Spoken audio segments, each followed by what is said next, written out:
우리 오늘 말씀의 제목을 우리의 믿음을 하나로 모아서 큰 목소리로 한번 선포해 보겠습니다. 시작. 가라! 내 이름대로 되어라! 아멘.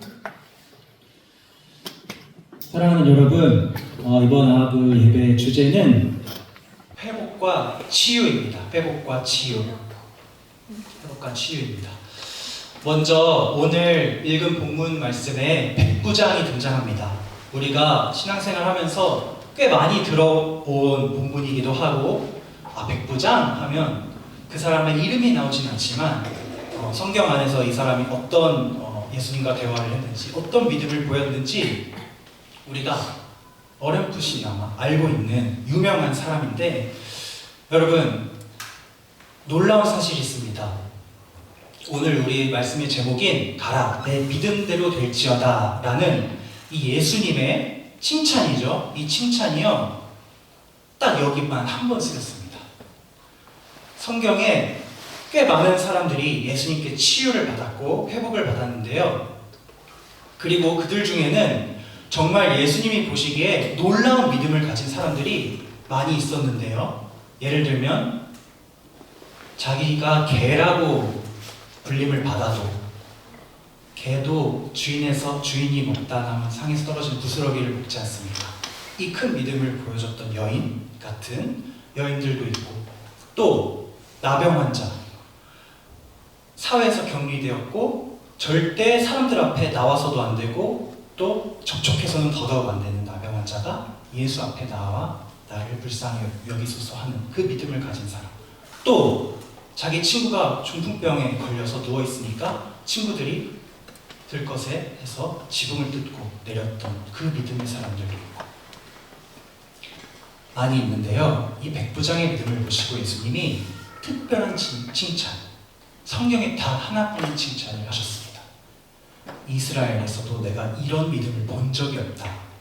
내 믿음대로 될지어다. 오늘 이 말씀에 어떤 의미가 숨겨 있는지, 예수님께서 어떤 믿음을 보시고 칭찬을 하셨으며 어떤 믿음을 보시고 그의 사랑하는 종을 치유하셨는지, 그 말씀을 통해서 우리가 깨달음을 얻고 또 그 말씀을 통하여 우리가 치유받는 시간 되기를 간절히 소망합니다. 먼저 이 백부장과 예수님의 대화가 벌어졌던 그 상황의 배경을 좀 우리가 알아야 이 예수님의 말씀을 더 잘 이해할 수 있기 때문에 간략히 제가 설명을 드리겠습니다. 지금 우리가 마태복음 8장을 읽었습니다.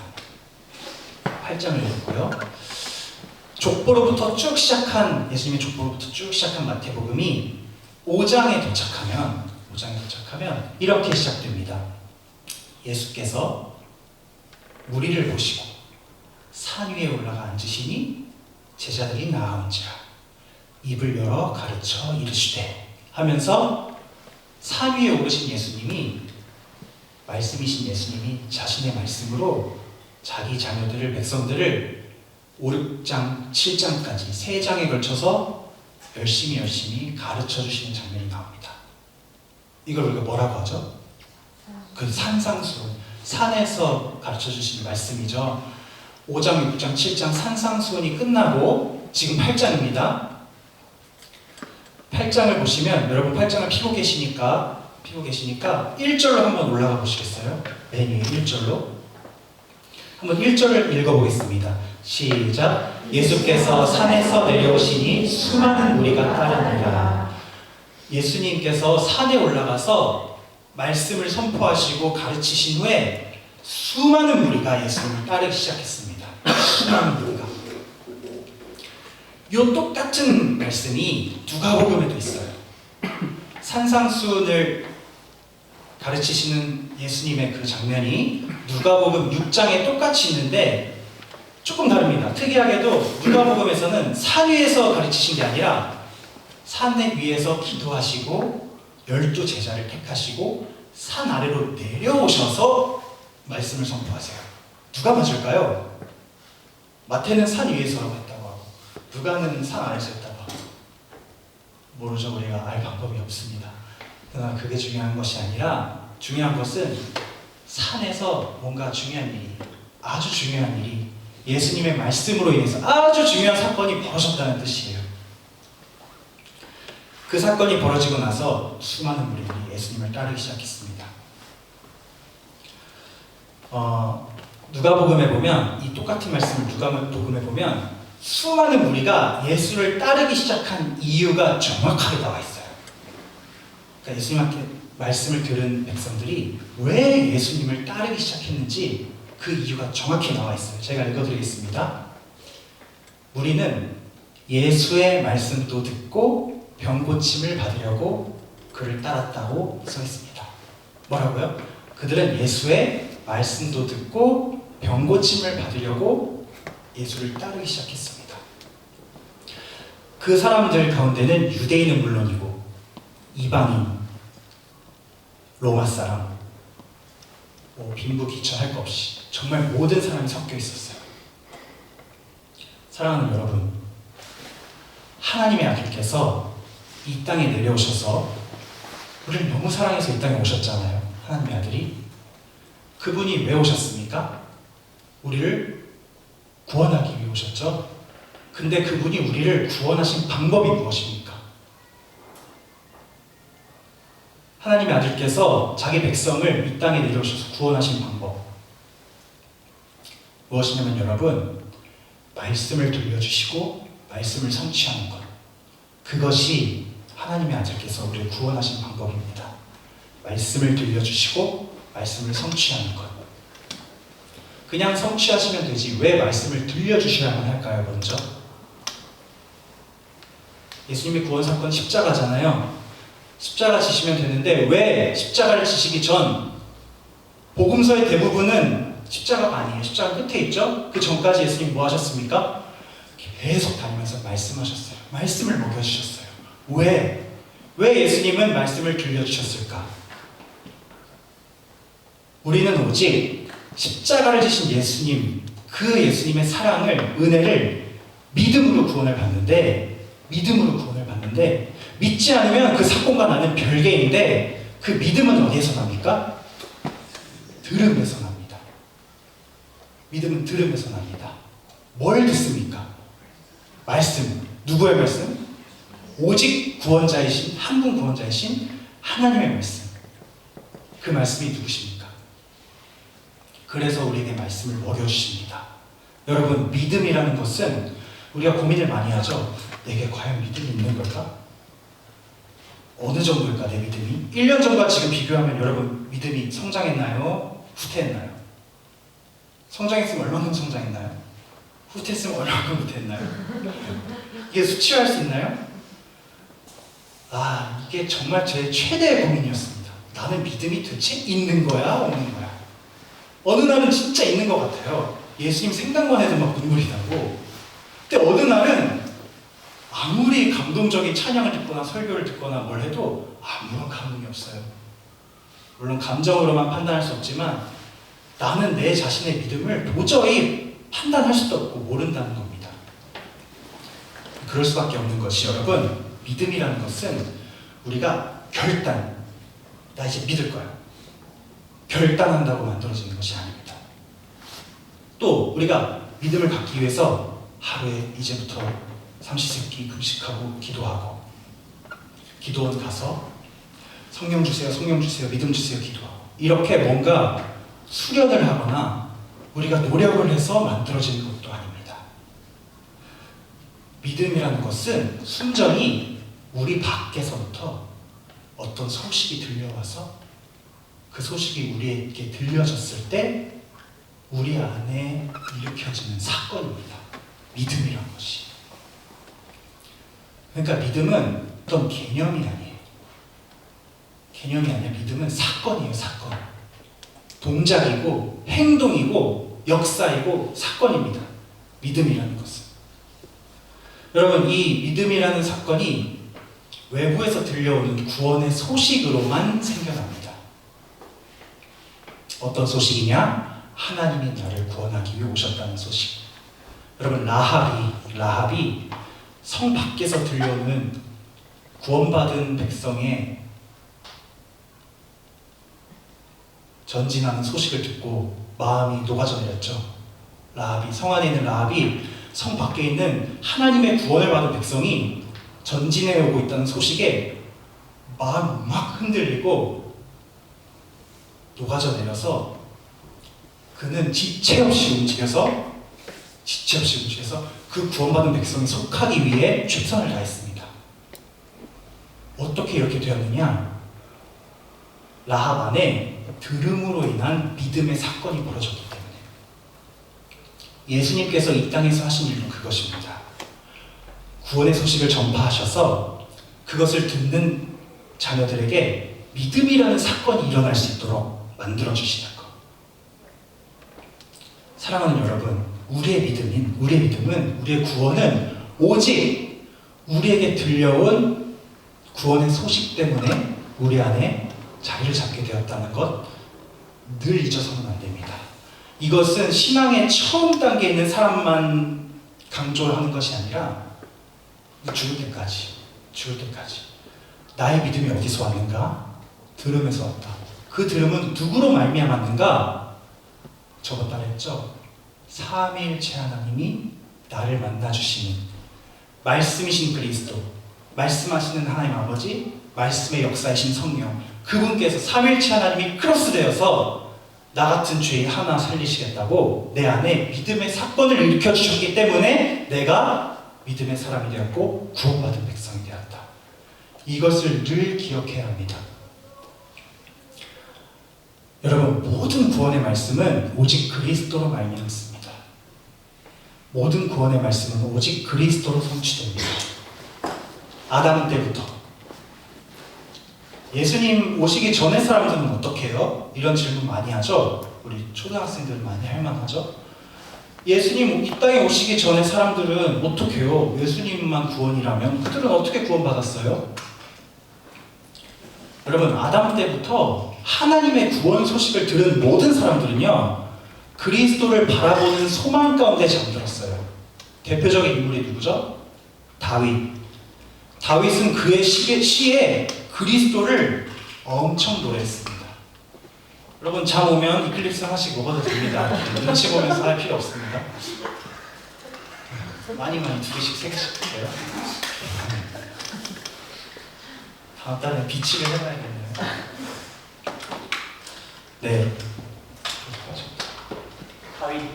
다윗. 그래서 예수님 전에 있던 사람들도 하나님의 구원 소식을 들은 모든 사람은 그리스도를 바라보며 그리스도가 오실 것을 소망하며 잠들었다. 그 믿음으로 구원받았죠. 그럼 그리스도가 이 땅에 오신 때는요? 말할 것도 없죠. 그분을 믿는 믿음으로 구원받았죠. 그러면 그리스도께서 오셨다가 하나님 우편에 앉아 계신 지금 이 시대는요? 여러분 중에 예수님을 두 눈으로 보신 분 계세요? 없죠? 그 이상한 사람입니다. 봤다고 하면. 혼자만 봤다고 하면 이상한 사람이에요. 봤으면 다 같이 봐야지. 자, 우리는 예수님을 두 눈으로 본 적 없고 아마 없을 거예요, 앞으로도. 그럼 우리는 어떻게 예수님에 대한 믿음을 갖고 구원을 받냐? 성경의 모든 말씀이 그리스도를 가리키잖아요. 그러니까 성경과 또 그분이 이 땅에서 행하신 모든 역사들이 있잖아요. 십자가에서 죽으시고 부활하신 그 역사가 제자들, 사도들을 통해서, 초대교회 성도들을 통해서 그 박해와 고난 가운데서도 그 역경을 뚫고 오늘까지 전파되었잖아요. 우리에게는 성경이 있고 그리스도의 역사가 있습니다. 그 증언들이 있습니다. 이걸 가지고 우리가 예수에 대한 소망을 가지고 구원을 받는 거죠. 그러니까 태초부터 끝날까지 모든 사람은 그리스도로 말미암아 구원을 받는다. 자, 누가복음에 이렇게 써있다고 말씀드렸어요. 많은 사람들이 주님 앞에 나온 이유, 예수의 말씀도 듣고 병고침을 받으려고. 예수의 말씀도 듣고 병고침을 받으려고. 주님은 늘 말씀을 먼저 들려주셨어요. 늘 말씀을. 그리고 말씀으로 그분의 능력을 행하셨습니다. 여러분, 주님의 백성은 먼저 그분의 말씀을 들어야 합니다. 그래야 역사가 일어납니다. 그 말씀은 지금도 살아서 역사하십니다. 여러분, 신앙생활은 곧 말씀 생활입니다. 주의 자녀들은 주님의 말씀을 먼저 들어야 해요. 그래야 역사가 일어납니다. 그러므로 여러분, 주님의 입으로부터 나온 모든 말씀에 여러분의 존재를 걸어보세요. 걸어보세요. 믿는 사람이라면 조금만 믿지 말고 전적인 신뢰, 우리를 다 말씀에 맡기는 인생 한번 걸어가 보고 싶지 않으세요, 여러분? 그래야 역사가 있습니다. 그래야 치유가 있고, 그래야 하나님이 기뻐하시는 우리 삶 가운데 일어나는 선한 열매들이 있습니다. 우리는 말씀으로 지음받았습니다. 이 세계도 말씀으로 지음받았습니다. 그럼 우리가 이 안에서 풍요롭고 행복하게 사는 길은 단 하나밖에 없습니다. 나를 지으시고 이 세계를 지으신 그 말씀의 뜻대로 살아가는 것. 그것밖에 없습니다. 여러분, 오늘 우리가 모인 이유 중 큰 이유 중 하나가 우리를 오래도록 괴롭히고 있는 육체와 또 마음과 정신과 영혼의 연약함을 치유받기를 우리가 원하는데요. 이 치유의 능력은 말씀으로 우리를 지으시고, 말씀으로 이 세상을 지으시고, 말씀으로 역사하시고, 말씀으로 구원하시는 그 주님의 말씀에 우리의 온 마음을 집중할 때 역사할 줄 믿습니다. 여러분, 이 시간 주님의 말씀에 우리의 마음을, 온 마음을 집중하시기를 축복합니다. 사랑하는 여러분, 산 위에서 혹은 산 아래에서 길게 설교를 하신 예수님의 말씀을 듣고 많은 사람들이 그를 따르기 시작했는데, 왜 따랐냐? 말씀도 듣고 병 고침 받으려고. 그 중에는 불치병 판정을 받은 사람도 있었어요. 이건 도저히 사람의 능력으로는 치료가 안 됩니다. 그냥 그렇게 살다가 죽어야 합니다. 이런 불치 판정을 받은 사람도 예수님의 말씀을 듣고서는 이런 믿음이 생겼습니다. 나도 나을 수 있겠다. 지금까지는 한 번도 생각 안 했는데 나도 나을 수 있겠다. 저분이 자비를 베푸시면 나도 나을 수 있겠다. 이런 믿음이 생겼어요. 그 중 하나가 누구냐면 오늘 우리가 만난 백부장입니다. 예수님께 특별히 믿음을 칭찬받은 사람. 예수님이 이렇게 큰 믿음을 가진 사람은 내가 처음 본다 말씀하신 사람. 그럼 본격적으로 왜 백부장이 칭찬을 받았으며 오늘 우리가 하나님의 말씀 앞에서 이 백부장의 믿음을 어떻게 닮아갈 수 있는지 한번 보도록 하겠습니다. 우리 5절 6절을 한 번 더 읽어보겠습니다. 마태복음 8장 5절 6절입니다. 시작. 예수께서 가버나움에 들어가시니 한 백부장이 나와 간구하여 이르되 주여 내 아이이 중풍병으로 집에 누워 몹시 괴로워하나이다. 가버나움이라는 장소가 나오죠, 여러분. 이렇게 복음서에서 한 토막을 읽을 때는 장소와 때와 이런 정보를 놓치지 말고 한번 몰입을 해보세요. 여러분, 가버나움이란 장소는 어디였냐? 유대의 중심이었던 예루살렘과는 거리가 많이 먼 곳이었습니다. 많이 북쪽이었고요. 이방 땅에 아주 가까웠어요.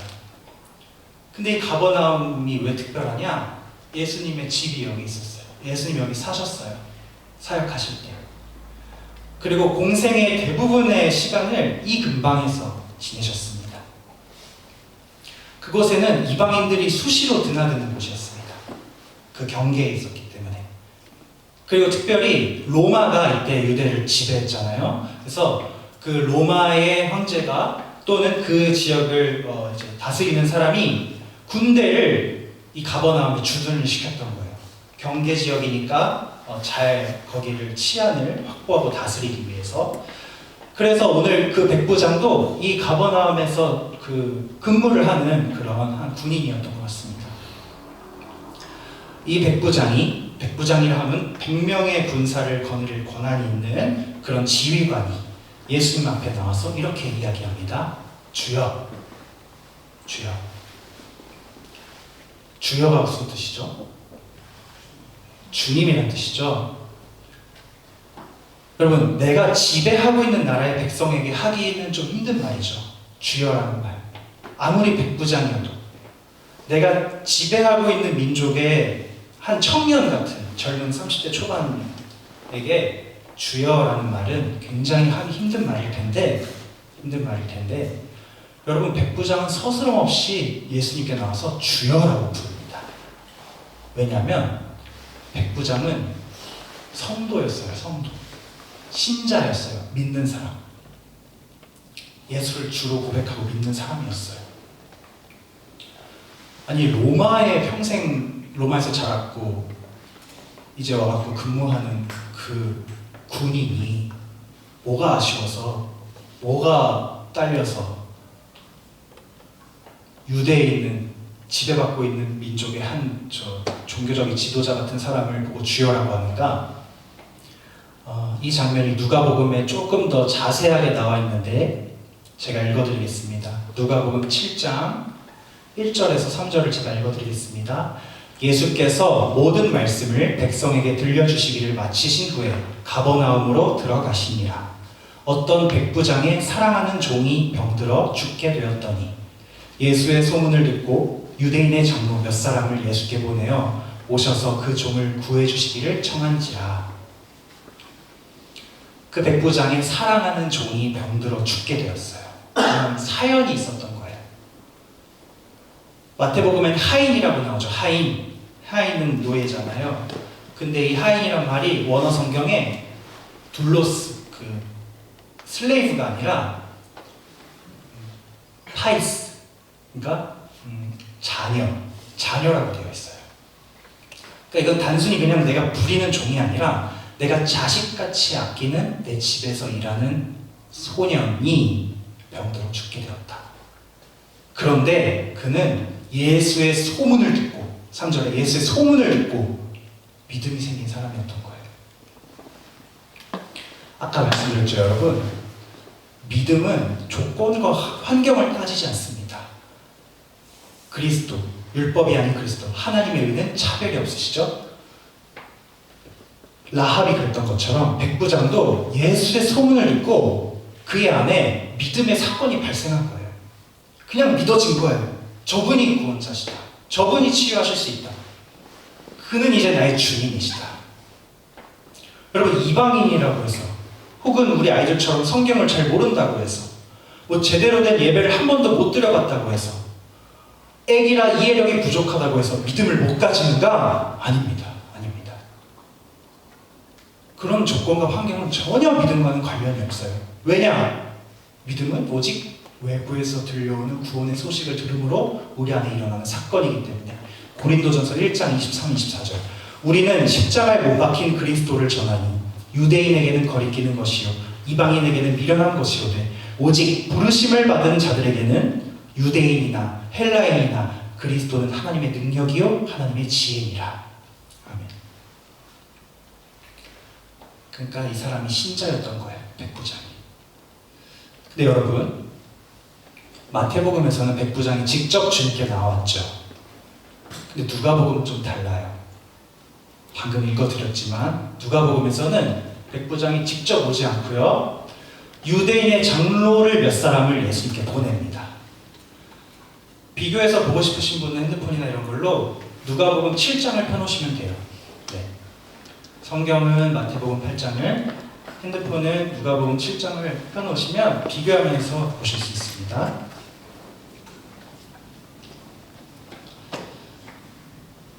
유대인의 장로 몇 사람을 예수님께 보냅니다.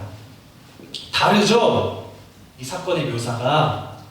근데 누가복음식대로 우리가 이해를 하면요, 백부장이 좀 건방져 보이죠? 마태복음에서는 굉장히 예의 바른데 와서 주여 하는데, 누가복음에서는 직접 오지 않고 사람을 보냈습니다.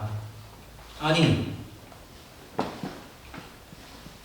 낫고 싶으면, 고치고 싶으면 직접 와서 부탁해도 모자랄 판에 왜 사람을 보내냐? 네, 여러분, 가진 성경에 6절로 내려가 보세요. 누가복음 7장 6절로 내려가면 백부장의 이 행동의 이유, 진짜 이유가 나옵니다. 우리 함께 있는 분들만 저랑 같이 읽어볼까요? 시작. 예수께서 함께 가실새 이에 그 집이 멀지 아니하여 백부장이 벗들을 보내어 이르되 주여 수고하시지 마옵소서 내 집에 들어오심을 나는 감당하지 못하겠나이다. 7절. 그러므로 내가 주께 나아가기도 감당하지 못할 줄을 알았나이다. 말씀하나사 내 하인을 낫게 하소서. 이게 백부장의 진심이었던 거예요, 여러분. 장로들을 보낸 이유는 뭐냐면, 제가 방금 읽은 말씀을 직역을 해보겠습니다. 원어 성경을. 주님, 제가 어떻게 당신을 제 집 지붕 아래에 두겠습니까? 저는 그럴 자격이 없습니다. 또한 제가 당신 앞에 나아갈 자격도 없습니다. 그러나 우리 성경에 그러나가 빠져 있어요. 이 한탄스러운 일입니다, 여러분. 제가 엄청 중요한 말인데, 백부장이 주님, 나는 주님을 내 집에 모실 자격 없고요. 나도 주님께 나아갈 자격이 없습니다. 그러나 말씀 한마디만 해주시옵소서. 이게 백부장의 고백이에요. 영어 성경으로 say the word. 말씀 하나만 해주세요. 이것이 예수님께서 칭찬하신 믿음입니다. 뭐냐면 나는 자격이 없다는 걸 인정하는 믿음. 그리고 주님의 말씀 한마디면 이루어질 거라는 믿음. 이 두 가지입니다. 나는 자격이 없다는 믿음. 주님의 말씀 한마디면 된다는 믿음. 이게 이방인이었던 백부장이 가진 믿음이었어요. 여러분, 이 장로들, 백부장이 예수님께 보냈던 장로들은 지금 무슨 짓을 하고 있냐? 예수님을 막 설득하고 있어요. 이 백부장에게 은혜 좀 베풀어 달라고 설득을 하는데, 어떻게 설득을 하냐면, 선생님, 이 백부장이 이방인이긴 하지만 얼마나 우리한테 잘해주고 우리를 사랑하는지 몰라요. 우리를 엄청 많이 도와주고요, 회당까지 지어줬어요. 기도하고 말씀 읽으라고. 이 정도면 은혜 베풀어 줄만 하지 않아요? 그러니까 그에게 은혜를 베풀어 주는 게 합당합니다 라고 설득을 해요. 장로들은요. 듣고 보면 정말 괜찮은 사람이 맞죠? 백부장이. 그래서 예수님이 장로들과 함께 백부장 집으로 향하고 있는 걸지도 몰라요. 근데 여러분, 백부장의 진심은 그게 아니었어요. 무슨 말이야? 아마 장로들이 했던 말을 백부장이 직접 들었다면 화냈을 거예요. 내가 그러라고 당신들을 보냈습니까? 왜 설득을 하십니까? 주님을. 왜 내가 이거 했고 저거 했고 이거 잘했고 이렇게 했으니까 내가 은혜 받을 수 있다는 것을 왜 그런 식으로 주님 앞에 어필하십니까? 나의 마음은 그게 아닌데, 나는 주님 앞에 나아갈 자격이 없고 주님을 마주할 자격조차 없어서 당신들을 보낸 건데 말씀 한마디만 해달라고. 근데 장로들은 가서 설득을 하고 있는 거예요. 이래서 도와줘야 되고 이래서 고쳐줘야 되고. 그러니까 유대인들의 믿음과 이방인 백부장의 믿음이 천지 차이인 겁니다. 이 유대인 장로들은 내가 뭔가를 해서 뭔가 선행을 쌓아서 주님 앞에 은혜 받을 만한 자격이 있을 때 고쳐주세요. 이게 유대인의 믿음이었고요. 나는 당신을 볼 자격도 없고 만날 자격도 없고 대면할 자격 없으니 그 능력의 말씀 한마디만 거기서 해주세요. 이게 백부장입니다. 그 믿음 중에 주님이 칭찬하신 믿음은 무엇입니까? 백부장의 믿음을 들어주셨어요.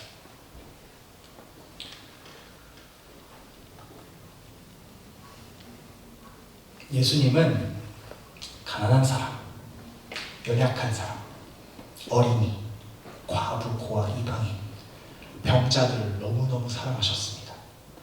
그들만 거의 만나고 다니셨어요. 왜냐하면 여러분, 그들은 나를 정말 하찮게 여기면서 주님께 매달리거든요.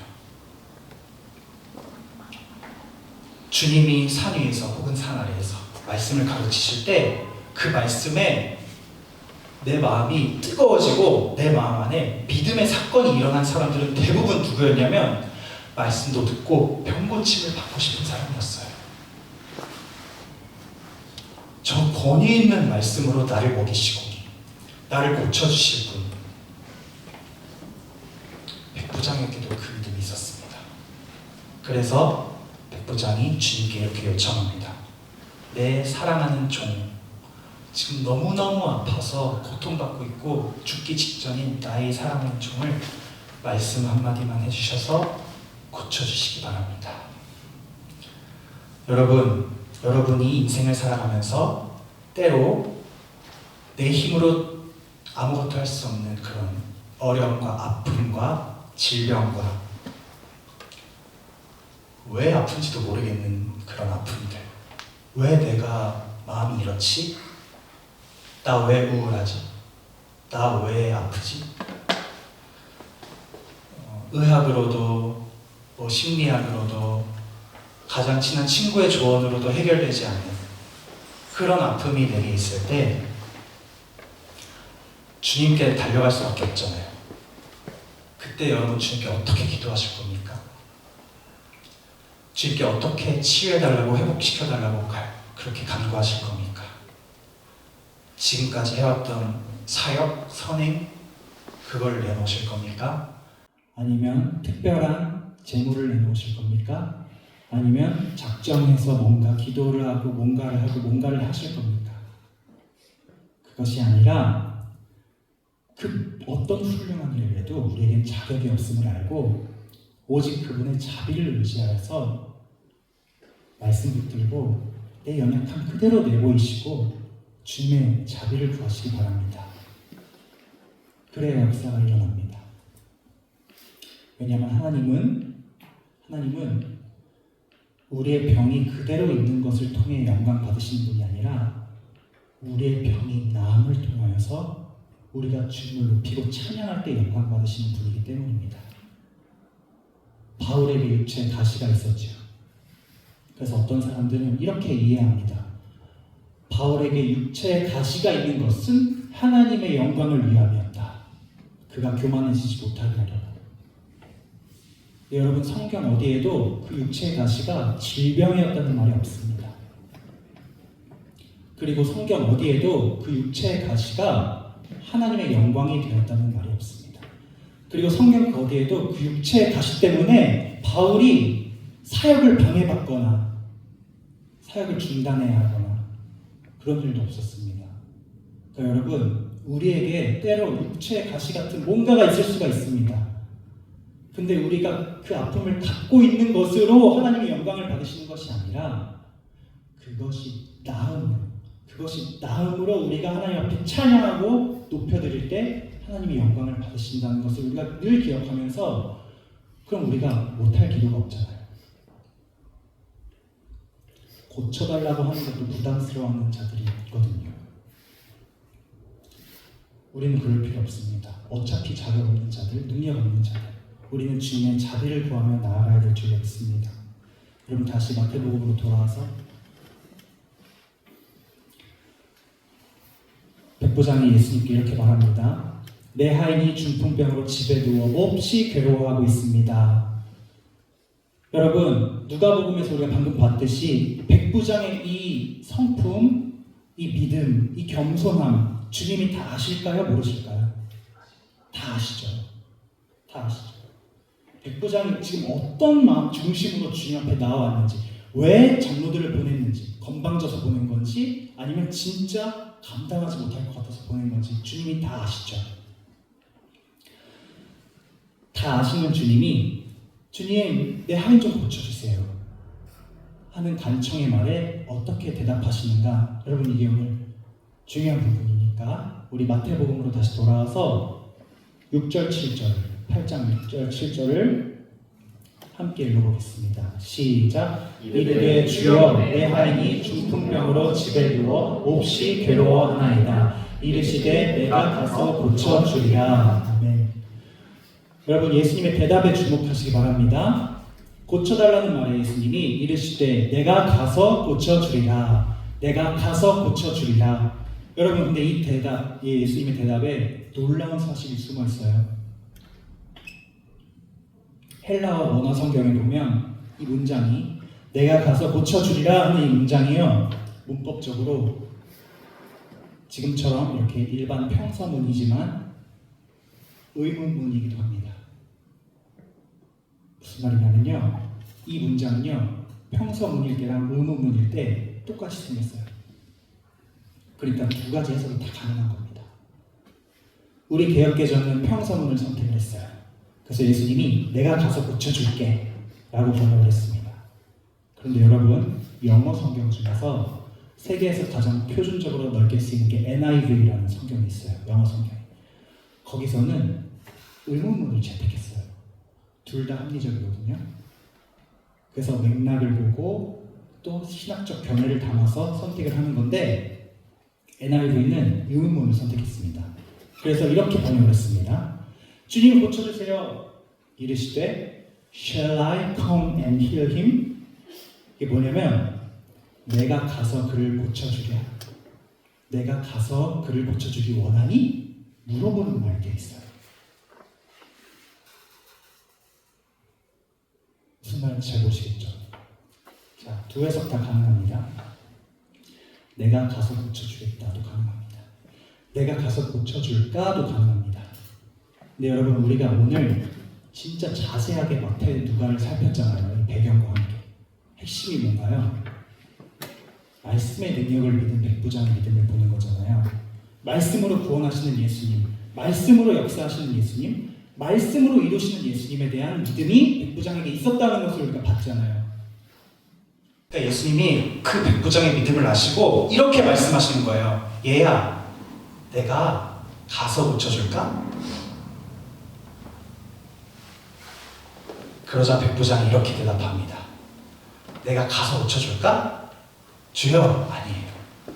내 집에 들어오심을 나는 감당하지 못하나이다. 다만 말씀으로만 나옵소서. 그러면 내 하인은 낫겠습니다. 무슨 말이에요, 여러분?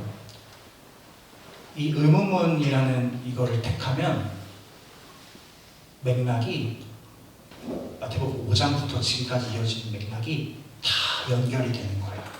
그리고 이 백부장의 믿음이 어떤 믿음인지가 더 잘 보이는 거예요. 그러니까 백부장의 믿음은 뭐냐면 주님의 능력은, 고치시는 능력은 시공간의 제약을 받지 않으시고 천지를 지으신 하나님의 말씀이 당신 안에 있기 때문에 지금 이 자리에서 한마디 나아라 한마디만 하시면 집에 있는 내 하인은 나을 줄 믿습니다. 내가 가서 고쳐줄까? 아니요. 우리 집에 들어오는 걸 제가 어떻게 감당합니까? 주님이 들어오시는 걸. 말씀만 하옵소서. 이거예요. 마태복음이 증거하는 백부장의 믿음은 이것입니다. 여러분, 우리 안에 이 믿음이 있나요? 우리 안에 이 믿음이 있습니까? 태초부터 말씀하신 하나님의 그 말씀이 성경에 담겨 있는데 이 성경 안에 들어있는 약속들과 선포와 회복과 치유의 그 말씀들이 내게도, 오늘 내게도 그 시대를 살지 않았고 그 시대에 전했던 선지자 본 적도 없고 사실 배경도 잘 이해 못하겠고 그때는 그때고 지금 같은 이런 상황에 그 하나님의 말씀이 시공간의 제약을 넘어서 나에게 역사할 수 있다는 믿음이 여러분 안에 있습니까? 백부장에게 있었습니다. 내 상처를 만지지 않아도, 옷깃을 붙잡지 않아도 주님 말씀 한마디만 하시면 내 사랑하는 종이 나을 것입니다. 이 믿음이 우리 안에 없다면 우리는 오늘 어떤 주님의 역사도 체험하지 못합니다. 주님의 말씀에 대한 전적인 신뢰가 없으면, 주님의 말씀에 대한 전적인 신뢰가 없으면 내가 가서 고쳐줄까? 아니요, 감당하지 못합니다. 말씀 한마디만 하옵소서. 예수님 뭐라 하세요? 가라. 내 믿음대로 될지어다. 내가 갈까라고 하셨는데 이제는 예수님도 달라요. 내가 갈까? 고쳐줄까? 아니요. 백부장의 믿음을 보시고 예수님이 그래, 너가 가라. 너가 가라. 내 믿음대로 될지어다. 무슨 말이냐면 여러분, 너의 사랑하는 종을 낫게 할 나의 말씀이 너의 믿음 안에 담겨 있으니 그 말씀 들고 너가 가라. 그가 나을 것이다. 백부장이 믿은 대로 예수님이 말씀 한마디로 죽어가던 종이 살아났습니다. 예수님을 본 적도 없고 만진 적도 없고 나 좀 구해주십시오 직접 요청한 적도 없는 종이 백부장이 믿어서 들고 간 그 말씀 때문에, 그 주님의 말씀 한마디 때문에 구원을 얻었습니다. 여러분, 우리의 삶이 이렇게 되기를 원합니다. 우리가 먼저 말씀으로 주님의 구원하시는 역사 우리 안에 깊이 체험이 되어서 우리가 그 믿음 가지고 말씀 들고 가는 곳마다 치유가 일어나고 구원의 역사가 일어나고 하나님이 기뻐하시는 하나님 나라에 임하는 역사가 일어나는 그런 우리 한 사람 한 사람 되길 소망합니다. 마지막으로 말씀으로 낫게 하신 이야기 하나만 더 보고 마치겠습니다. 이번에도 이방인의 믿음이에요. 우리 누가복음 17장을 한번 펴볼까요, 여러분?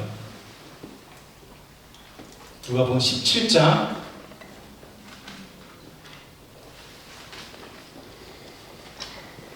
11절에서 16절까지. 누가복음 17장 11절에서 16절 한 절씩 저와 교독하겠습니다. 예수께서 예루살렘으로 가실 때에 사마리아와 갈릴리 사이로 지나가시다가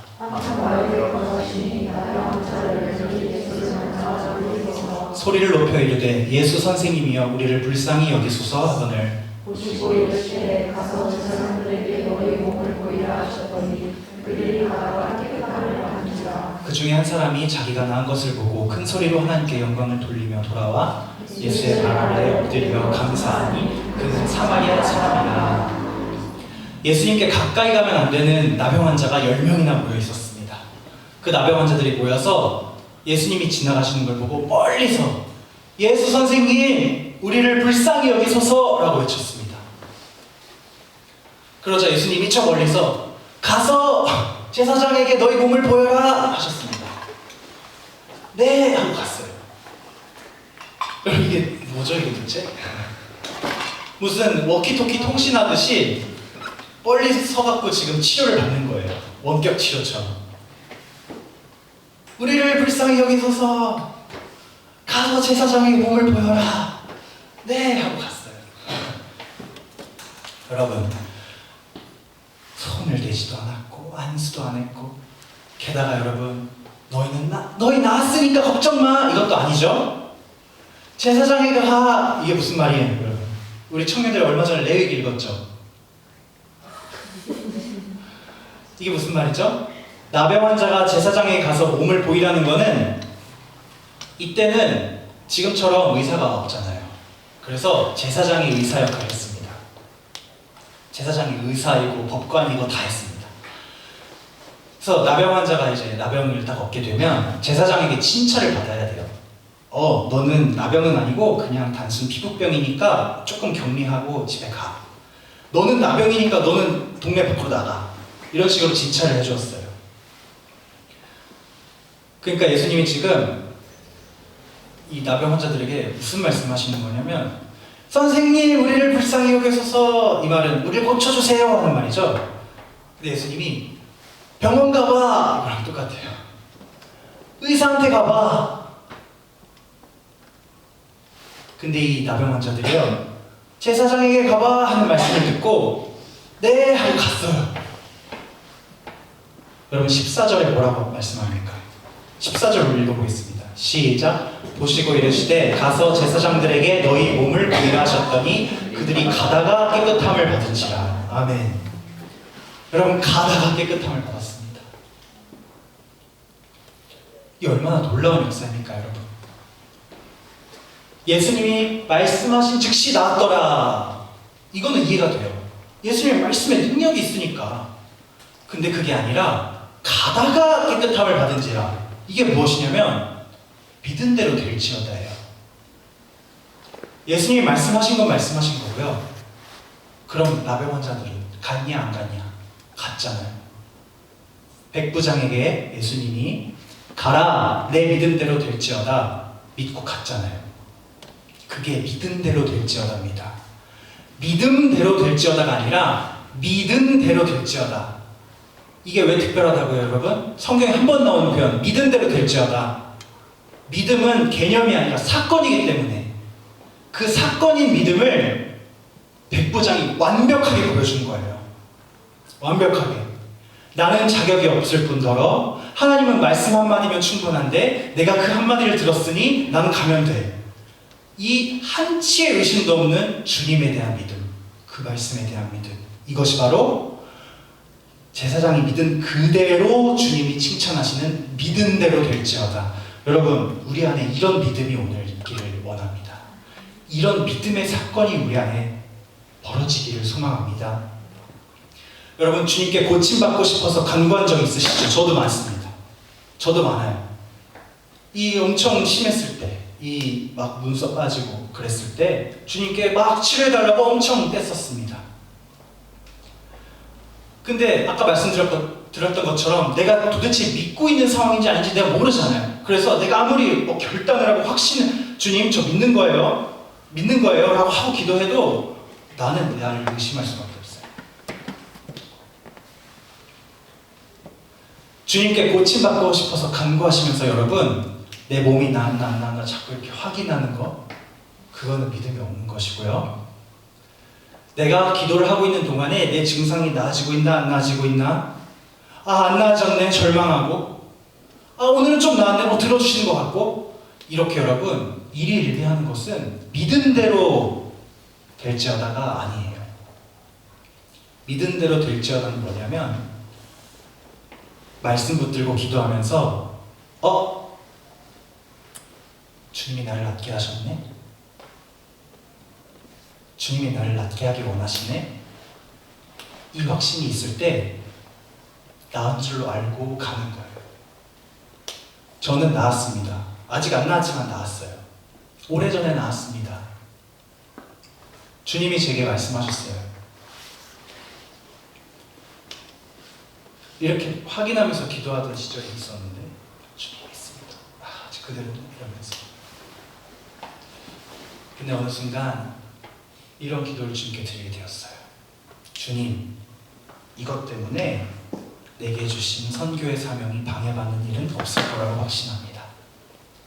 주님, 내가 나중에 나가면 안수도 해야 되고요, 세례도 줘야 되고요, 처음 보는 성도들과 악수도 하고 껴안고 손도 잡고 위로도 하고.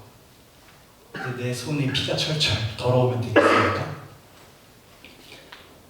근데 하나님이 나에게 분명한 꿈을 주셨는데, 아프리카 가서 선교하라고. 그러면 이것 때문에 그 사명을 중단하거나, 바울이 육체 가시 때문에 자신의 선교여행이 중단된 적이 없는 것처럼 내가 이거를 갖고 있음으로 인해서 나의 선교가 방해를 받거나 주님의 행하시는 역사가 지체되거나 그런 일은 없을 거라고 믿습니다. 라는 생각이 드니까 저는 나았어요. 여러분, 치유는 영에서부터 시작됨을 저는 믿습니다. 육체도 마찬가지입니다. 그리스도인의 치유는, 믿는 자의 치유는 영에서 시작됩니다.